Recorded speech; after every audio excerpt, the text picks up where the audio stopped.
नमस्कार, स्वागत है आपका संसद टीवी की खास पेशकश संवाद में। मैं हूं कृति मिश्रा और आज हमारे साथ हैं बेहद खास मेहमान, देश के सामाजिक न्याय और अधिकारिता मंत्री वीरेंद्र कुमार जी। सर, स्वागत है आपका संसद टीवी में। नमस्कार सर, इससे पहले मैं स्पेसिफिक स्कीम्स की बात करूं, उसका कितना एडवांटेज हुआ है ग्राउंड पर, उसकी बात करूं, आपका एक्सपीरियंस जानना चाहूंगी कि जब आपने इस मंत्रालय का कार्यभार संभाला, क्या बड़े तब से लेकर अब तक अचीवमेंट्स हैं और कौन से बड़े चैलेंजेस रहे आपके सामने?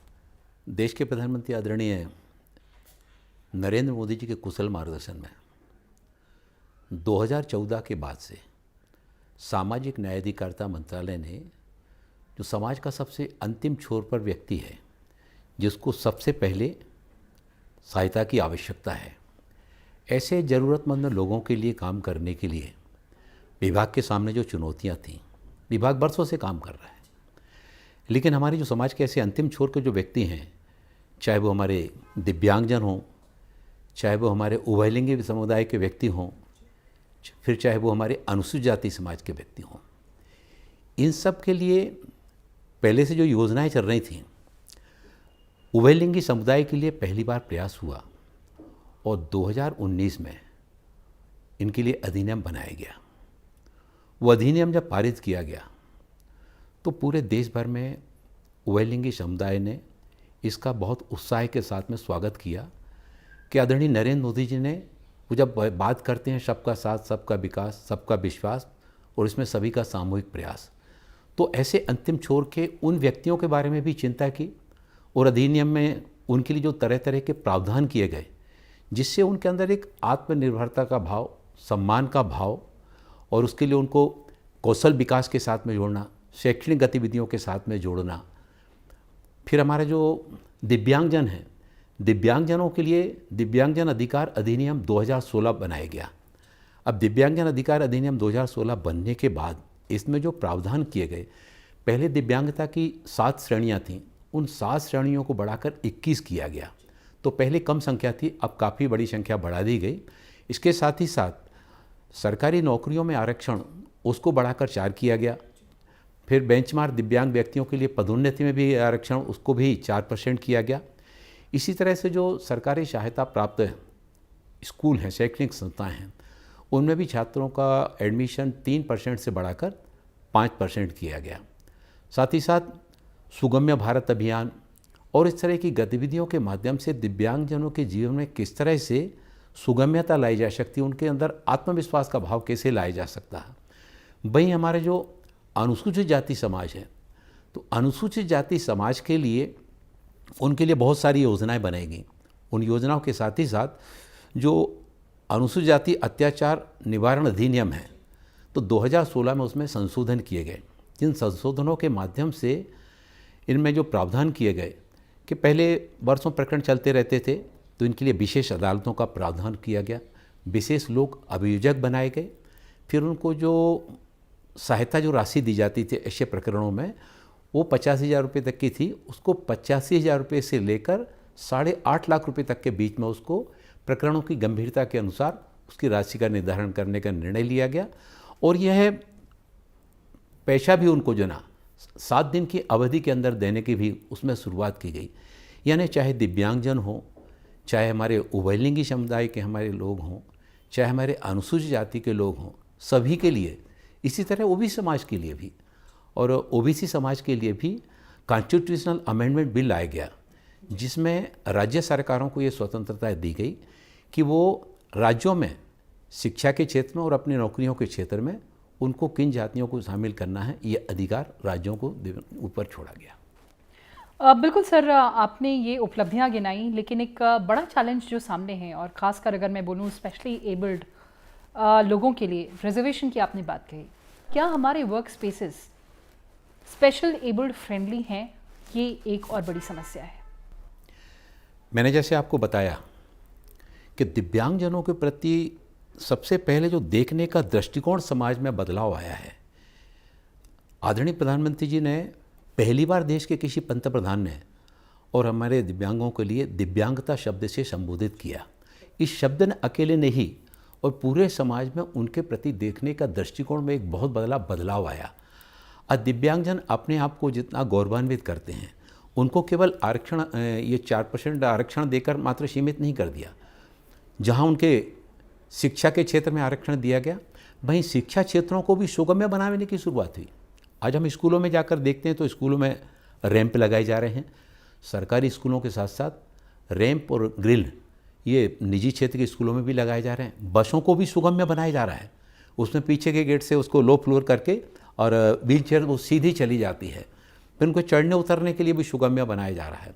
वहाँ पर इस तरह का उनको शिक्षा के साथ साथ कौशल ट्रेनिंग की गतिविधियों के साथ इसमें उसको जोड़ा जा रहा है कि विद्यार्थी अपनी शिक्षा के साथ ही साथ जीवन में कुछ ना कुछ कौशल प्राप्त कर सके और अपने शैक्षणिक जीवन के बाद वो अपना कुछ काम प्रारंभ कर सके। दिव्य कला मेले की शुरुआत हुई। इस दिव्य कला मेले में और सबसे पहले यहीं पर दिल्ली में इंडिया गेट के पास नेताजी सुभाष चंद्र बोस जी की प्रतिमा के पास में दिव्य कला मेले का आयोजन अभी 2 माह पहले किया गया था, जिसमें लगभग 200 प्रतिभागियों ने उसमें भाग लिया। 150 स्टॉल लगाए गए तो 200 प्रतिभागियों ने भाग लिया। जो दिल्ली और आसपास के जो राज्य हैं वहाँ से उसमें दिव्यांगजन वो तरह तरह की चीज़ों का जो निर्माण करते हैं वो अपनी निर्मित सामग्री को लेकर वहाँ आए थे। उनको ठहरने की, उनको आने जाने की, सारी भोजन की सारी सुविधाएं वहाँ पर उपलब्ध कराएंगे, स्टॉल उपलब्ध कराए गए और वहाँ पर उस दिव्य कला मेले के माध्यम से उनको अपना सामान विक्रय करने के लिए एक प्लेटफार्म उपलब्ध हुआ। इससे दिव्यांगजनों के मन में एक बहुत आत्मविश्वास का भाव आया। इसका दूसरा चरण हमने मुंबई में किया और अभी इसी महीने में तीसरा चरण की शुरुआत भोपाल में की। मैंने जब जाकर उनसे मिला, मुंबई में महाराष्ट्र के आसपास के राज्यों के दिव्यांगजन आए, ऐसे भोपाल में मध्य प्रदेश के आसपास के राज्यों के दिव्यांगजन उसमें शामिल हुए। उन दिव्यांगजनों के बीच में जाकर उनसे जब बातचीत करने का अवसर हमने उनसे प्रयास किया तो दिव्यांगजनों ने एक बात कही कि आदरणीय प्रधानमंत्री जी नरेंद्र मोदी जी हमारे लिए भगवान हैं और आदरणीय प्रधानमंत्री जी के द्वारा जिस संवेदनशीलता के साथ में हम दिव्यांगजनों को उनको इस तरह की अलग अलग गतिविधियों के माध्यम से आत्मनिर्भरता का भाव लाने का जो प्रयास किया जा रहा है, ये बहुत प्रशंसनीय है। क्योंकि इसके पहले ये होता था कि दिव्यांगजनों के लिए सहायक उपकरणों का वितरण तो होता था, लेकिन सहायक उपकरणों के वितरण के साथ ही साथ उनको इस तरह से रोजगार मूलक गतिविधियों में कैसे उसको आगे बढ़ाया जा सकता है। हमारा जो दिव्यांगता वित्त विकास निगम है, उस दिव्यांगता वित्त विकास निगम के माध्यम से जो हमारे दिव्यांगजनों को कौशल ट्रेनिंग की व्यवस्था की गई है, तो कौशल ट्रेनिंग लेने के बाद जो दिव्यांगजन अपना काम प्रारंभ करना चाहते हैं, दिव्यांगजन वित्त विकास निगम से उनको कम ब्याज की दर पर लोन उपलब्ध कराया जाता है, जिससे वो अपना काम प्रारंभ कर सकें। सर, एक और बड़ी चिंता कहें इसको या फिर ऑपोजिशन का एक एलिगेशन रहा है कि एससी स्कॉलरशिप लगातार नीचे जा रही है, इस चिंता को आप कैसे दूर करेंगे? देखिए, जहाँ तक अनुसूचित जाति छात्रवृत्ति की बात है, इसको आदरणीय प्रधानमंत्री नरेंद्र मोदी जी के आने के बाद उन्होंने जो सामाजिक न्याय अधिकारिता मंत्रालय के माध्यम से एक अच्छा कदम उठाया है। पहले अनुसूचित जाति के छात्रों को जो छात्रवृत्ति जाती थी वो सीधे खातों में नहीं जाती थी और वहाँ पर उनसे दस्तखत कराए जाते थे, फिर उनको कैश पेमेंट दिया जाता था। लेकिन आदरणीय प्रधानमंत्री जी ने जो डीबीटी के माध्यम से छात्रवृत्ति का भुगतान करने की शुरुआत की, उसके बहुत अच्छे परिणाम आ रहे हैं। अब वो छात्रवृत्ति का पैसा सीधा विद्यार्थी के खाते में जा रहा है। राज्य सरकारों से केवल जानकारी ली जाती है और 60% शेयर वो केंद्र सरकार देता है, 40% की राशि राज्य सरकार देती है। पहले हमारा नेशनल लेवल के हिसाब से उसमें दिया जाता था, तो कई राज्यों में तो हमारा अंश राशि बहुत कम होती थी और वो पूरा भार उनके ऊपर आता था। लेकिन अब ये नई व्यवस्था लागू होने के बाद केंद्रीय शेयर का राशि काफ़ी बढ़ गई है, राज्यों की हिस्सेदारी इसमें कम हुई है। और सबसे बड़ी चीज़ ये है कि अब पैसा सीधा छात्र के खाते में जाने से बहुत सारी जो तरह तरह की अनियमितताएं देखने में आती थी, वो सारी की सारी दोहरीकरण की और ये सारी चीज़ें जो देखने में आती थी, वो सारी की सारी चीज़ें समाप्त होके इसका जो डिजिटलाइजेशन किया गया है, इसको डाटाबेस की व्यवस्था के साथ में जोड़ा गया है, उसके बहुत अच्छे परिणाम आए हैं और विद्यार्थियों ने इसका जो है ना बढ़ कर के इसका स्वागत किया है। और यह व्यवस्था लागू होने के बाद पूरे देश भर में अनुसूचित जाति वर्ग के छात्रों में और विशेष रूप से जो छात्राएं हैं, कई बार 8वीं क्लास के बाद बेटियां जो है ना वो पढ़ाई छोड़ देती थीं, तो बेटियों का पढ़ाई का परसेंटेज भी इससे बढ़ने लगा है। सर, इसके पहले मैं दूसरे मुद्दों पर आपका ध्यान लाऊं। एक जो बड़ी समस्या है वो जॉब क्रिएशन की है फॉर स्पेशली एबल्ड। आपको लगता है हमें कितनी उसमें हमारी अचीवमेंट्स रहे हैं और क्या कुछ करना बाकी है?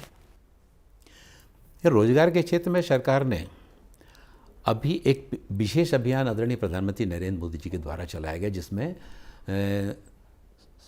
विभिन्न विभागों के जहाँ जहाँ पर भी रिक्तियाँ हैं उन सारी रिक्तियों को 10 लाख रिक्तियाँ भरने के लिए और विशेष रोजगार मेले लगा करके वो नियुक्ति पत्र देने के लिए शुरुआत आदरणीय प्रधानमंत्री जी के द्वारा की गई। दूसरा, जो प्रधानमंत्री कौशल विकास योजना है या प्रधानमंत्री कौशल विकास योजना प्रारंभ होने के बाद से युवाओं को अपने कौशल को निखारने का, और कौशल निखारने के बाद चाहे फिर वो स्टार्टअप हो, स्टैंडअप हो, इन सारी योजनाओं के माध्यम से, और गवर्नमेंट ने जिस तरह से स्टार्टअप की योजनाओं के आगे बढ़ाया कि आज हम पूरी दुनिया में स्टार्टअप के क्षेत्र में तीसरे नंबर पर आ गए हैं। जहां एक और युवा अपना काम प्रारंभ करके आगे आ रहे हैं, वहीं वो दूसरे नौजवानों को भी रोजगार देने की मात्रा में, बड़ी मात्रा में अवसर उपलब्ध करा रहे हैं। ये हमारे देश के युवा कौशल को एक बहुत आगे बढ़ने का जो अवसर प्राप्त हुआ है, उसमें उन्होंने अपनी क्षमताओं का प्रदर्शन किया है। और अब वह जो काम करने वाला युवा है वो कोई भी बेकार बैठने वाला नहीं है। सर, नशा मुक्ति की बात करते हैं, ये एक बहुत बड़ी समस्या है युवाओं में खासकर। लगातार हमने देखा है सिंपोजियम हो रहे हैं, लगातार बैठकें हो रही हैं कि किस तरह से नशा मुक्ति पर से काबू पाया जाए। आपकी तरफ से क्या पहल की गई है और आप उसमें कितने सक्सेसफुल हुए? नशा मुक्त भारत अभियान 15 अगस्त 2020 को देश के प्रधानमंत्री आदरणीय नरेंद्र मोदी जी ने हमारे देश की जो युवा आबादी है, इस युवा आबादी को नशे की तरफ बढ़ते हुए कदमों से कैसे रोका जाए, क्योंकि ये हमारे देश की धरोहर है। इसको अगर हमने सकारात्मक दिशा में अगर ले जाने के लिए वहाँ गलत दिशा में बढ़ते हुए कदमों को अगर नहीं रोका, तो जो हमारी ऊर्जा है वो ऊर्जा हमारी कमजोरी बन सकती है। और इसलिए 15 अगस्त 2020 को आदरणीय प्रधानमंत्री जी के द्वारा जो नशा मुक्त भारत अभियान की शुरुआत की गई, इस नशा मुक्त भारत अभियान में नशे की मांग में कटौती कैसे की जाए, इसमें जहाँ हमारे देश के शैक्षणिक संस्थाओं को जोड़ने का शुरुआत हमने की, चाहे वो हमारे स्कूल हों, फिर हमारे कॉलेज परिसर हों, विश्वविद्यालय हों, वहाँ पर तरह तरह की गतिविधियों के माध्यम से जो नशा मुक्त भारत अभियान में युवाओं को कैसे जोड़ा जा सकता है, उनमें पेंटिंग प्रतियोगिता, उनकी बॉल राइटिंग प्रतियोगिता, उनकी पोस्टर प्रतियोगिता, उनकी मैराथन दौड़ और उनके इस विषय को लेकर कार्यशालाएँ, इनमें सारी गतिविधियों में युवाओं ने बहुत बढ़ चढ़कर हिस्सा लिया।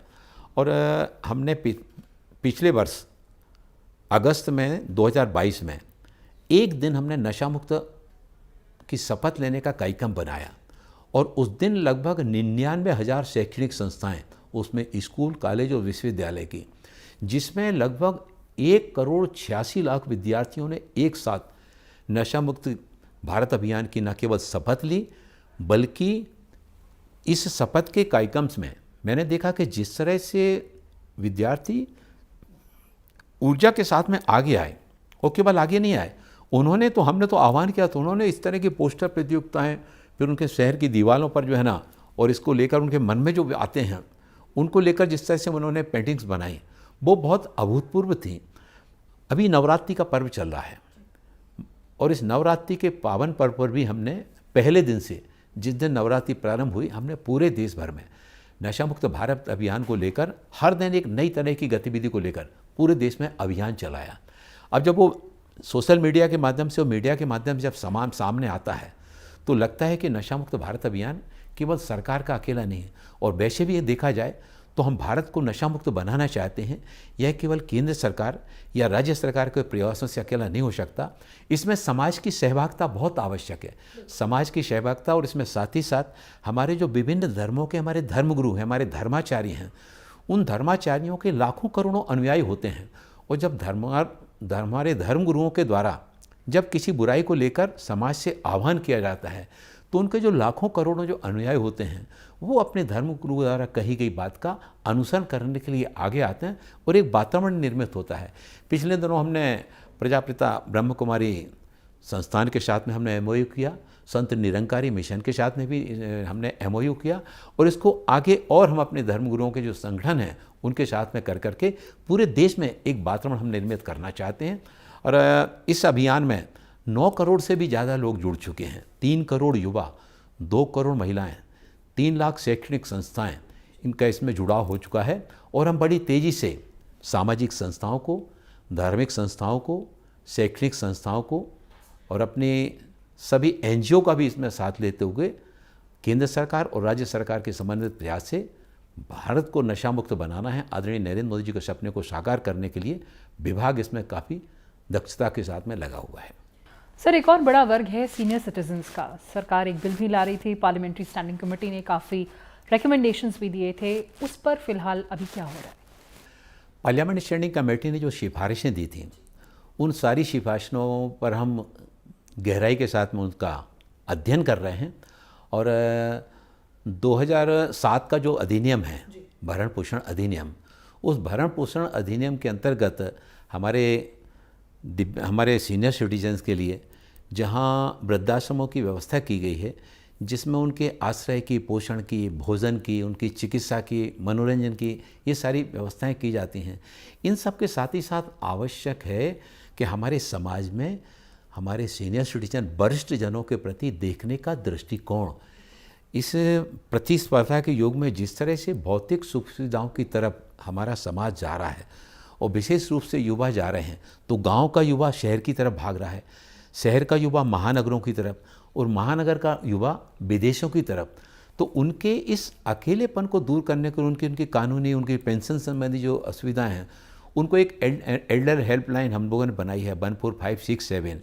उसके माध्यम से हमारे सीनियर सिटीजन्स के अकेलेपन को कैसे दूर किया जा सकता है। कई परिवारों में ऐसा होता है कि बुजुर्ग अकेले रहते हैं, तो उनको आवश्यकता होने पर एक और जहां इस एल्डर हेल्पलाइन के लाइन से मदद करना, वहीं उनको उनके बीच में जाकर लोगों को इस बात के लिए भी प्रेरित करना कि ये हमारे समाज के धरोहर हैं। आज अगर हम हैं तो अपने बुज़ुर्गों के कारण हैं और बुज़ुर्गों की उनकी देखभाल चिंता करना जितनी सरकार की जिम्मेवारी है, सरकार की जिम्मेवारी के साथ में समाज की भी जिम्मेवारी है। राज्य सरकारें भी अपनी इस संबंध में अपनी योजनाएं बनाती हैं, केंद्र सरकार उनके लिए आर्थिक रूप से मदद करती है। अभी हम लोगों ने रजत अर्थव्यवस्था को भी बढ़ावा दे रहे हैं। उसके साथ ही साथ जो हमारे बुज़ुर्ग पहले नौकरी करते थे, जॉब में थे, अब रिटायर्ड हो गए, अपने क्षमताओं का उपयोग करना चाहते हैं, तो उन संस्थाओं से बातचीत करके, उन यूनिट से बात करके जहाँ इस तरह के अनुभवी लोगों की आवश्यकता है, उनको भी वहाँ पर भी पदस्थ कराए जाने के, उनको काम दिलाने के, वो दिशा में भी हम लोग कदम आगे बढ़ा रहे हैं। चलते चलते आपसे एक बहुत ही महत्वपूर्ण और संवेदनशील मुद्दे पर भी आपका जवाब लेना चाहूँगी। मैनुअल स्कैवेंजिंग के लिए एक मजबूत कानून आया, लेकिन अभी भी कहीं ना कहीं ये हमें सुनने को मिलता है कि उसके फिर एक रेपिटेशन देखने को मिलता है। टेक्नोलॉजी का भी यूज़ किया सरकार ने, लेकिन एक ये बहुत बड़ी समस्या है। जहाँ तक आपने सफाई कर्मियों की बात की है, सफाई कर्मी हमारे समाज के बहुत अभिन्न अंग हैं। बिल्कुल। सफाई कर्मियों के वो अपने काम को अगर हृदय की गहराइयों के साथ अगर नहीं करें तो समाज में बहुत तरह की बीमारियां देखने को मिलें, बहुत तरह की बुराइयां देखने को मिलें। वो हमारे समाज के सबसे महत्वपूर्ण अंग हैं। और आदरणीय प्रधानमंत्री नरेंद्र मोदी जी ने जितना संवेदनशीलता के साथ में उनकी इस महत्ता को स्वीकार किया है, उनको ऐसा ही सम्मान देने के काम में आदरणीय प्रधानमंत्री नरेंद्र मोदी जी ने जिस तरह से कदम आगे बढ़ाए। इलाहाबाद का इतना बड़ा हमारा कुंभ हुआ जी। उस कुंभ में करोड़ों की संख्या में, देश से ही नहीं विदेशों से भी उसमें धर्मालु लोग उसमें आए, विदेशी भी उसमें आए, लेकिन इतने करोड़ों की संख्या में लोगों के आने जाने के बाद भी वहाँ पर जिस तरह की स्वच्छता व्यवस्था को देखने में मिली, उसमें हमारे स्वच्छता कर्मियों का बहुत बड़ा योगदान था। और इसी कारण से आदरणीय प्रधानमंत्री नरेंद्र मोदी जी ने स्वयं उनके पैर धोकर टाबिल से उनके पैर पोंछने का काम किया, उनको सम्मानित करने का काम किया। मैं समाज ये देख रहा था कि जब उनको सम्मानित करने का काम किया जा रहा था तो हमारे सफाई कर्मियों की आंखों में आंसू आ रहे थे कि देश का पंत प्रधान के द्वारा और इस तरह का जो हम उनको सम्मान देने का काम किया गया, ये वास्तव में बहुत बड़ा एक अचीवमेंट है। और पूरे समाज ने सफाई कर्मियों के कार्य की महत्ता को समझते हुए उनको वैसा सम्मान देने की आवश्यकता है। सबका साथ, सबका विकास, सबका विश्वास और सभी का सामूहिक प्रयास। तो हमारे सफाई कर्मियों को भी, उनको भी जो अपनी उस व्यवस्था से के साथ ही साथ उनके जीवन में स्वावलंबन और आत्मनिर्भरता का भाव लाने के लिए नमस्ते योजना लाई गई। इस नमस्ते योजना के माध्यम से हमारे देश के सारे शहरों और कस्बों में मशीनीकृत सफाई व्यवस्था को आगे बढ़ाया जा रहा है।